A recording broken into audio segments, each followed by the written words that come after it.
Je suis le reflet de mon Créateur. Si vous voulez voir Dieu, me voici. Jean 14, 8.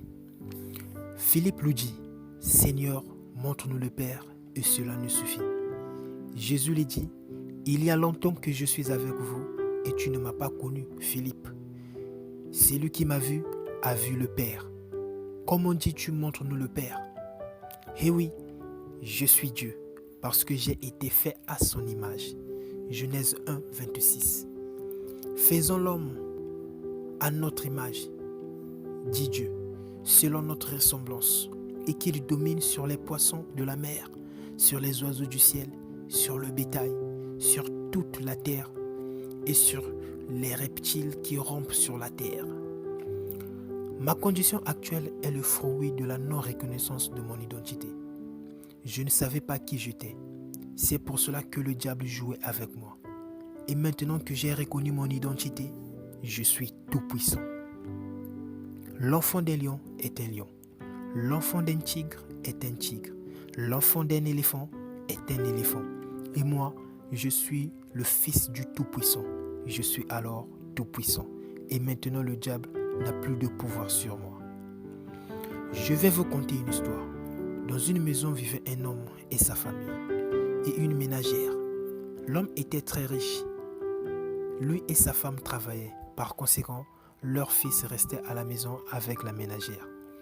Et un jour, à la cuisine, l'enfant cassa un verre. Surpris par la ménagère, l'enfant ne savait quoi faire. Il supplia alors la ménagère de ne pas le réclamer chez son père. Quelle occasion en or pour la ménagère d'utiliser l'enfant pour les travaux ménagers. Et lorsque celui-ci en avait marre, la ménagère la menaçait de tout balancer à son père. Du coup, la ménagère ne faisait plus rien et c'était maintenant l'enfant qui faisait tout à l'absence de ses parents.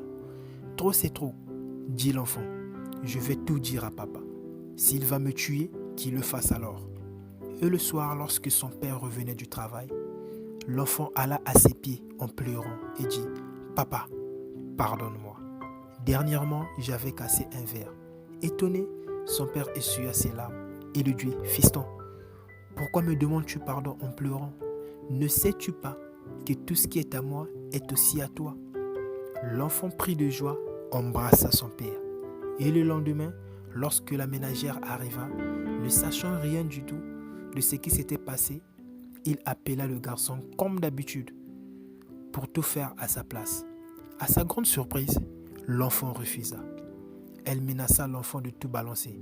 L'enfant souriant lui dit « Fais-toi plaisir et après que tu aurais fini de me balancer, je vais te virer. » L'enfant représente toi et moi. Le patron représente Dieu et la ménagère représente le diable. Qu'est-ce qui s'était passé? L'enfant ne savait pas qui il était. Par conséquent, la ménagère la manipulait, mais une fois que l'enfant a reconnu sa position, la ménagère n'avait plus de pouvoir sur lui. Maintenant, fils de Dieu, réveillons-nous. Reconnaissons notre identité. Nous sommes tout puissants. Nous sommes capables de créer des mondes. Nous sommes capables d'appeler en existence les choses qui n'existent pas. Enlevons le voile d'incrédulité qui nous empêche de voir la vérité. Arrêtons de vivre dans la réalité, mais soyons plutôt dans la vérité. Ne regardons pas à ce que nous avons eu à faire dans le passé. C'est ce que le diable fait.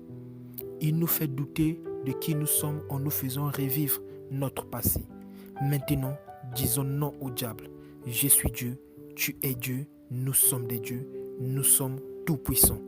Que Dieu vous bénisse richement.